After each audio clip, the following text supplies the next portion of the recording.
Lo que vamos a ver hoy entonces son algunas conclusiones de esos sistemas cuando aplicamos fuerzas, ¿sí? Entonces, esto lo van a encontrar en el libro como oscilaciones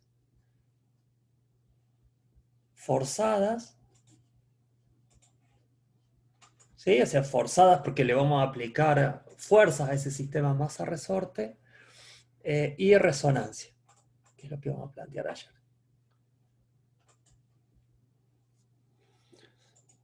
¿Sí? Es decir, yo lo voy a explicar con el sistema masa-resorte, pero lo podemos después extender a un circuito eléctrico o a cualquier otro sistema de ecuación diferencial lineal, me refiero, ¿no? ¿Se acuerdan en el masa-resorte?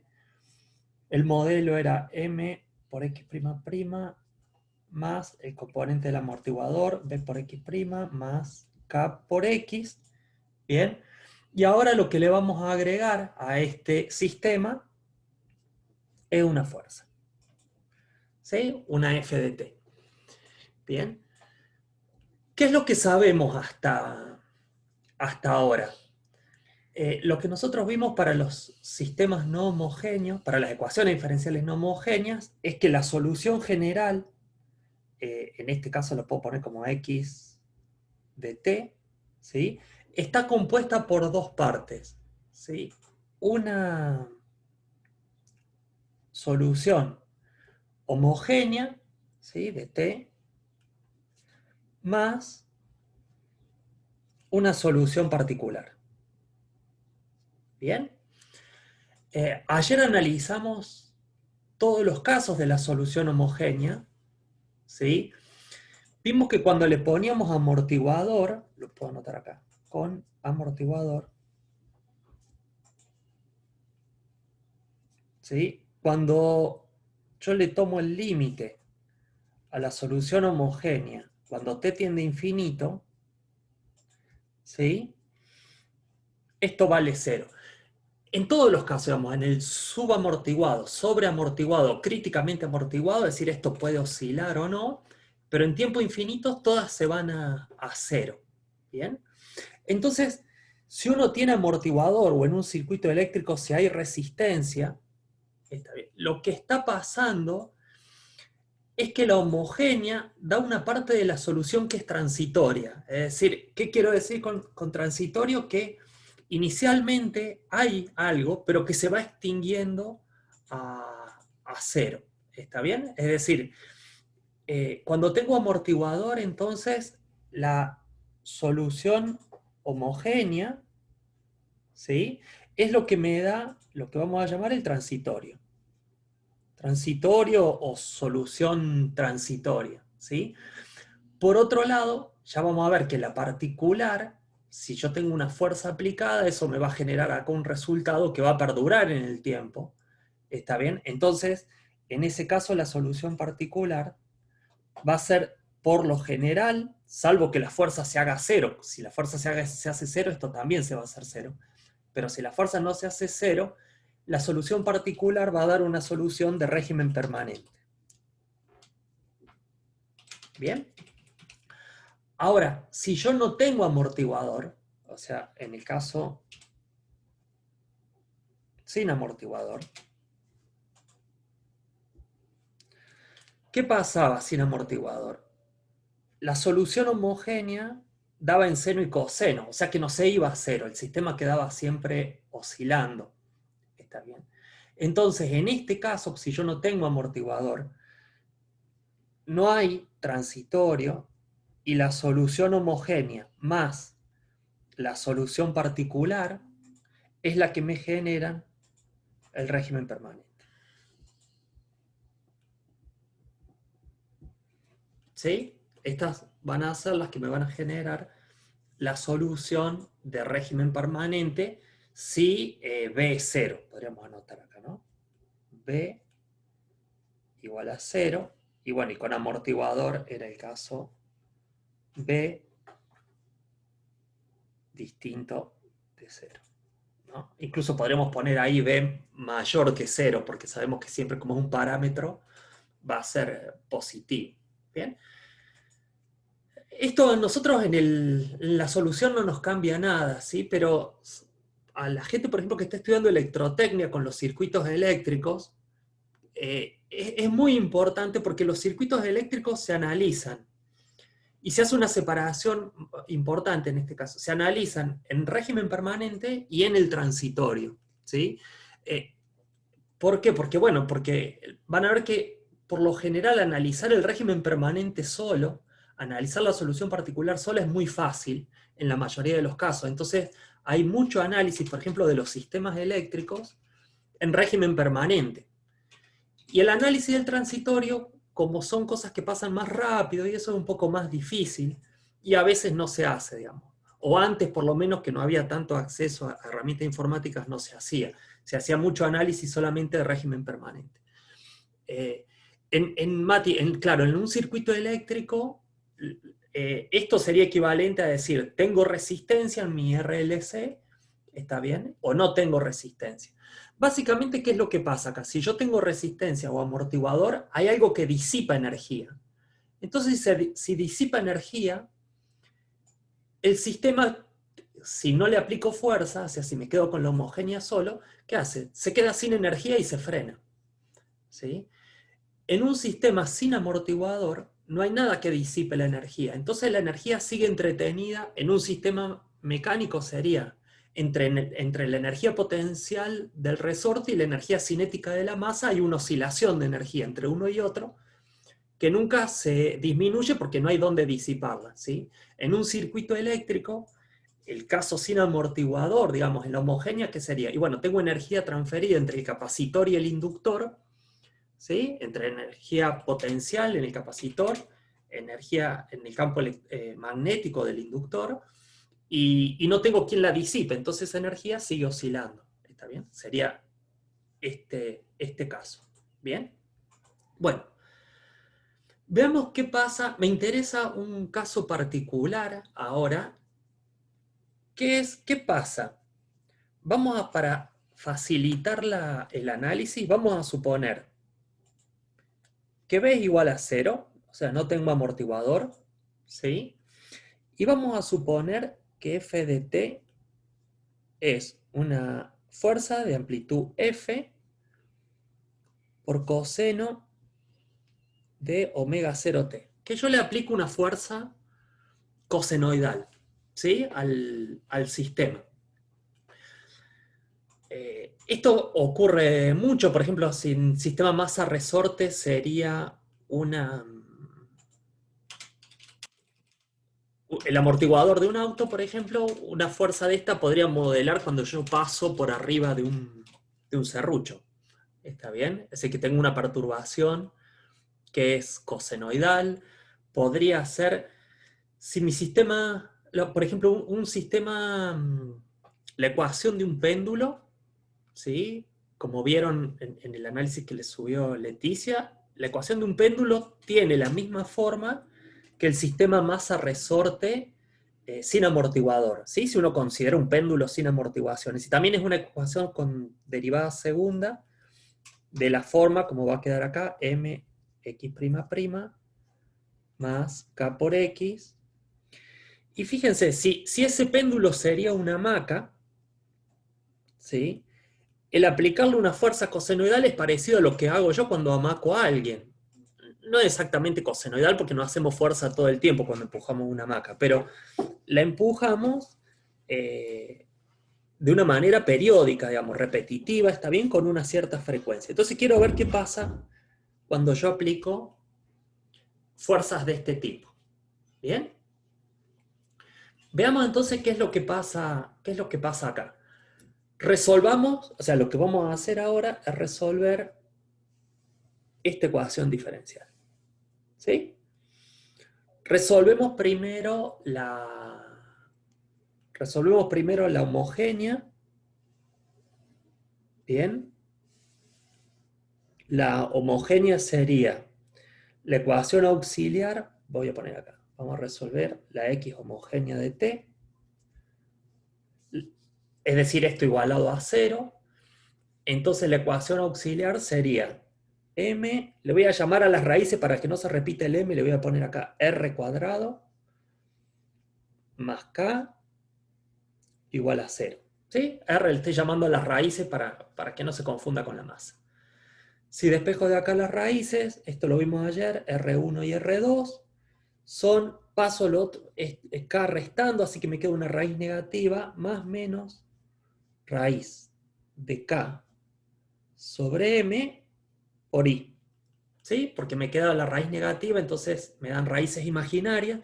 Incluso a esta raíz de K sobre M, ayer le pusimos nombre, le dijimos que se llamaba la omega natural del sistema. ¿Sí? O sea que las raíces quedan imaginarias puras. ¿Sí? Y esto da una solución de la forma, dijimos, C1 por coseno de omega nt más C2 seno de omega nt. ¿Bien? Esta es la homogénea. Veamos ahora qué pasa entonces con la particular. O sea, vamos a buscar la x particular de t. Fíjense el lado derecho. El lado derecho es un coseno. ¿Sí? Entonces, ¿yo qué tendría que proponer si la resuelvo por coeficientes indeterminados? ¿Qué debería proponer como solución? Dijimos, si tengo coseno, debería ser una solución, bien, seno y coseno, ¿sí? Permítanme acá hacer una cosa para no hacer tantas cuentas. Ayer les conté que siempre propongo seno-coseno para no errarle. Pero si solamente hay derivadas pares, bien, puedo proponer solo coseno. Entonces yo voy a hacer eso para no hacer tantas cuentas, ¿no? Entonces voy a proponer solo coseno de omega 0t. Ahora, esto me tenía que fijar que fuese linealmente independiente de esto. ¿Sí? Entonces, esto es cierto si la omega natural del sistema no coincide con el omega 0. Bien. A f, bien, f fíjense que es una constante acá. ¿Está bien? Entonces, lo voy a tener en cuenta porque vamos a ver que esta constante a va a ser función de f. Ahí lo vemos, porque sí, a va a ser función de f, o sea, la amplitud de la solución va a ser función de la amplitud de la fuerza que yo le aplico. Si yo le aplico, probablemente, ahí lo vemos, pero si yo le aplico poca fuerza, se va a mover poco. Si al sistema masa-resorte le aplico más fuerza, se va a mover más. Bien. Bien, acá Mati me pregunta, bueno, ¿cuál es la diferencia entre omega n y omega 0? Omega n, fíjense que salió, es la frecuencia natural del sistema. Es la frecuencia a la que oscila el sistema si yo lo dejo solo. ¿Sí? O sea, yo agarro la masa resorte, lo perturbo, lo suelto, y el masa resorte queda oscilando. ¿A qué frecuencia? Omega n. Omega 0 es la frecuencia de la fuerza que yo le aplico. ¿Sí? Ahora pueden pasar dos cosas. Puede pasar que omega n sea igual a omega 0, con lo cual esta solución no sirve, porque estaría repetida si omega n fuese igual a omega 0, o puede pasar que omega n, la omega natural, sea distinta a la frecuencia que yo le aplico la fuerza. ¿Sí? En este caso esto sí sirve. O sea que esto que acabo de escribir yo es válido para omega 0 distinto de omega n. Eso es importante. ¿Sí? Porque si no, acá metí la pata. Esto no es cierto. ¿Bien? ¿Cómo hacíamos ahora? Ahora sí vamos a ver quién es A. Porque estos C1 y C2 de la homogénea dependen de las condiciones iniciales, pero las constantes de la particular dijimos que no. ¿Sí? Entonces vamos a buscar esta constante reemplazando esto acá. ¿Sí? Hacemos el reemplazo. Para eso necesito derivar dos veces. xp' va a ser menos A por omega 0 seno de omega 0t. ¿Bien? Y la derivada segunda que me hace falta, xp' igual menos A, vuelvo a sacar omega 0, así que me queda omega 0 cuadrado coseno de omega 0t. ¿Bien? Tenemos todo para reemplazar acá. O sea que acá tengo la masa,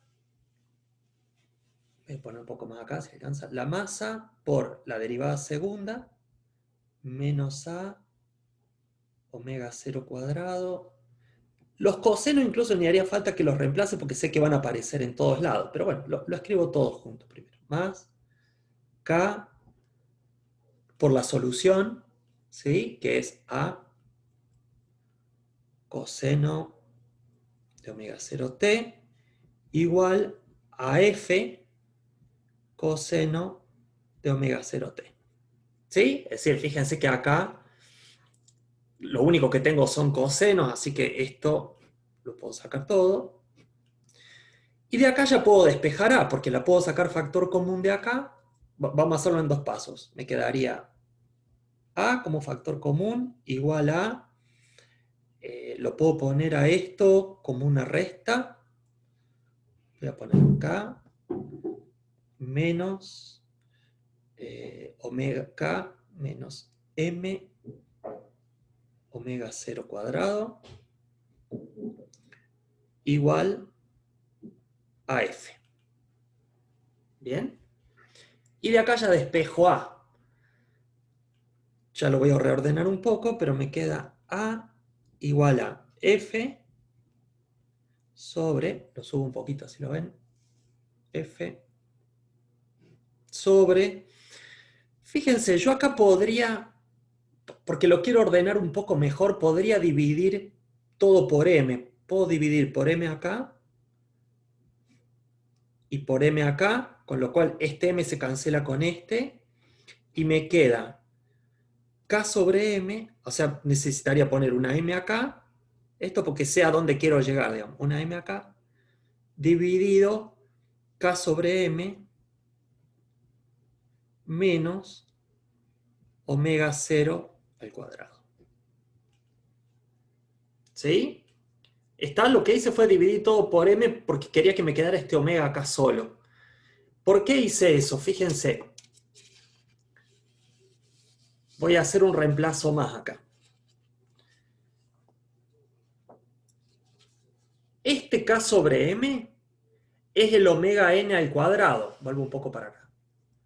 K sobre M es omega n al cuadrado, ¿sí? Entonces yo lo puedo poner a como F,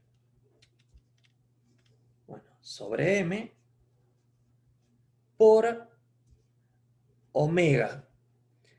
Dijimos omega n al cuadrado menos omega 0 al cuadrado. ¿Bien? Y ahí ya tengo la solución, conociendo el valor de A, ya tengo la solución particular. ¿Sí? La solución particular, entonces, xp de t, dijimos que valía A, esto que está acá, F sobre M por omega n cuadrado menos omega 0 cuadrado, ¿sí? Por coseno de omega 0t. Acá aparece en esta solución particular, que habría que sumarla a la homogénea, ¿no? Después aparece una primera cosa interesante. Fíjense, como planteaba Axel, es decir, la fuerza tiene que ver con la solución particular. Es decir, mientras mayor sea esta fuerza que yo aplico, ¿sí? Mientras mayor sea la amplitud de la fuerza que aplico, mayor va a ser la amplitud de la oscilación de la particular. ¿Sí? Y por otro lado, o sea, la fuerza actúa linealmente, ¿no? O sea, mientras mayor sea la amplitud de la fuerza, mayor es el desplazamiento de este coseno que dio como resultado. Pero hay otra cosa que influye mucho y eso es lo interesante para marcar. Fíjense, también es inversamente proporcional a la diferencia entre el omega natural, que es el omega natural de mi sistema, y el omega cero. ¿Sí? ¿Qué quiere decir esto? Que si estas dos frecuencias se acercan mucho una a la otra, esta amplitud crece mucho. Es decir, si yo aplico una fuerza cosenoidal que esté cerca de la frecuencia, ¿está bien? Que esté cerca de la frecuencia del omega natural, ¿sí? Las oscilaciones van a crecer mucho. ¿Bien? Eso es lo que yo hago cuando amaco a alguien, por ejemplo, si vemos la hamaca como un péndulo, y esta ecuación es la equivalente a la de un péndulo, yo cuando aplico una fuerza así, no le aplico una fuerza cuando el que viene en la hamaca empieza a volver. ¿Qué hago? Trato de ir amacando, acompañando el movimiento, ¿está bien? Al que está sobre la hamaca. ¿Y qué estoy haciendo ahí? Bueno, estoy tratando de que la frecuencia que yo le aplico, la frecuencia de la fuerza es omega cero, ¿está bien? Esté lo más próxima posible a el omega natural del sistema, ¿sí? Entonces, esa proximidad hace que la amplitud del movimiento sea lo más grande posible, más allá de la fuerza. Obviamente que si lo amaco con más fuerza, la amplitud del movimiento va a ser mayor. Pero también depende de cuán cerca está la frecuencia que yo le estoy aplicando con la frecuencia natural del sistema. ¿Sí? Después la solución general, bueno, va a ser la suma de las dos. La solución general, teníamos la homogénea por ahí, que era C1 coseno de omega nt más C sub 2 seno de omega nt más, bueno, la solución está particular, ¿no? F m omega n menos omega 0 cuadrado por coseno de omega 0t. ¿Sí? Entonces esto va a crecer mucho, este término va a crecer mucho si estas dos frecuencias son muy, muy próximas. ¿Sí? En los sistemas que pasa esto, es interesante graficar esto, después lo vamos a hacer o les muestro alguna gráfica, porque lo que se suman acá son funciones cosenoidales de distintas frecuencias. ¿Sí? La suma de funciones cosenoidales de distintas frecuencias, pero que están próximas, generan un fenómeno que se conoce como batido. Lo vamos a ver después en alguna gráfica. Lo van a escuchar como batido. O algunos autores también a esto lo conocen como resonancia cercana. No es resonancia esto. Yo no me gusta tanto este nombre porque no es resonancia. O sea, resonancia cercana es cuando omega n entonces está cerca a omega 0, pero no es igual. ¿Sí? Está cerca, eso, si está cerca implica que esto va a tener una amplitud importante. ¿Bien? Pero bueno, son funciones cosenoidales. Fíjense que toda esta solución es la de régimen permanente porque no hay nada que se vaya a cero. ¿Bien? Pero acá no analizamos un caso, que es este. ¿Qué pasa si coinciden los dos? Porque si coinciden los dos, la solución que yo di no es válida. ¿Sí? Es decir, si omega, omega 0 es igual a omega n, bien, vamos a poner acá,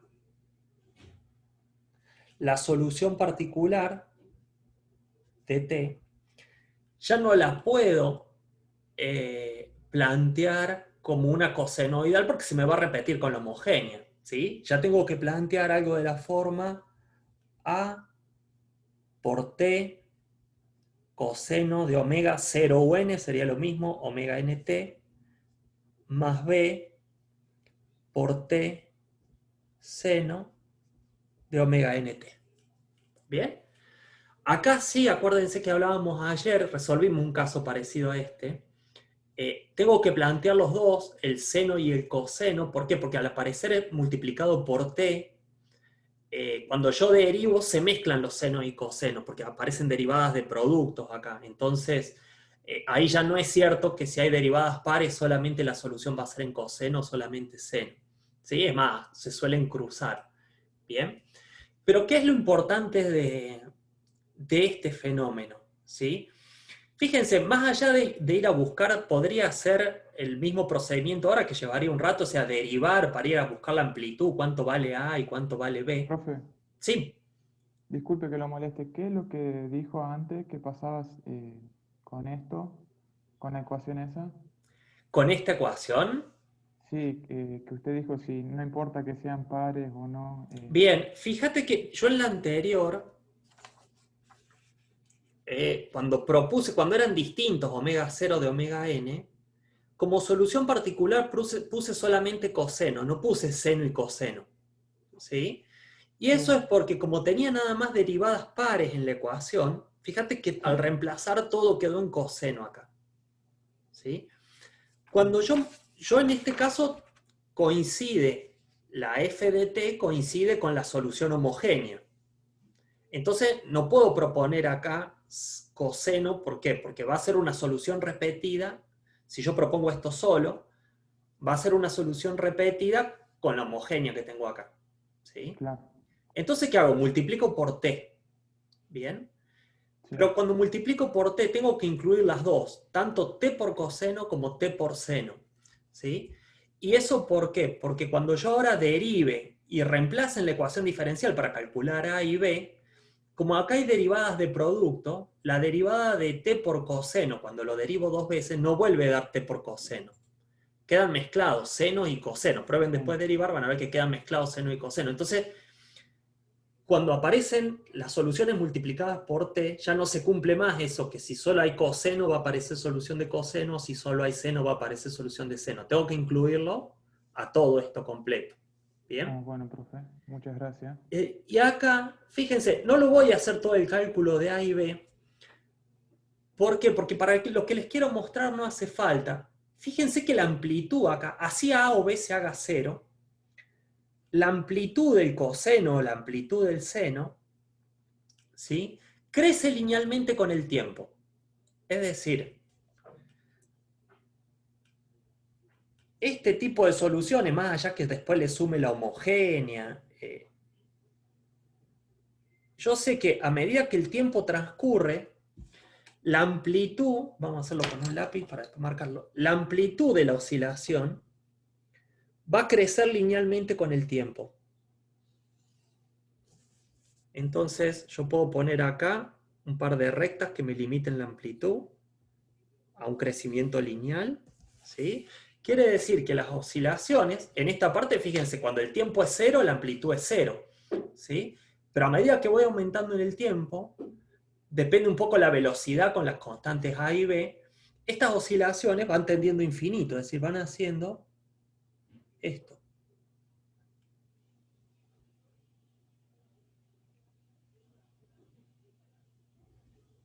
Bueno, tengo que tratar que no cambie la frecuencia, ¿sí?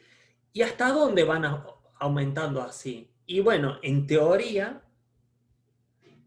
hasta infinito, ¿sí? ¿Qué puede pasar con un sistema mecánico? Bueno, con un sistema mecánico puede ser que la amplitud aumente tanto hasta que se rompa o hasta que el modelo que yo contemplé para ese sistema no sea más válido, ¿no? También puede pasar eso. Pero entonces, este fenómeno sí es el que se lo conoce como resonancia.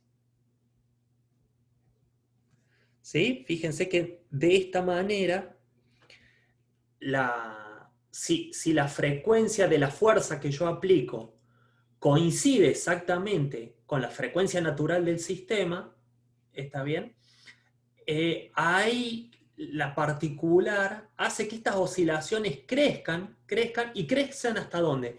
Y si esto fuese válido para cualquier amplitud de oscilación, crecerían hasta infinito. O pueden llevar a que un sistema se rompa, por ejemplo. Si yo entonces lo perturbo a la frecuencia de resonancia, bueno, la amplitud va a crecer, crecer, crecer hasta que pase algo. ¿Está bien? O en un circuito eléctrico o salte una protección, o se queme algo, o bueno, o algún elemento, por ejemplo, sature y deje de comportarse como se comportaba en la zona lineal.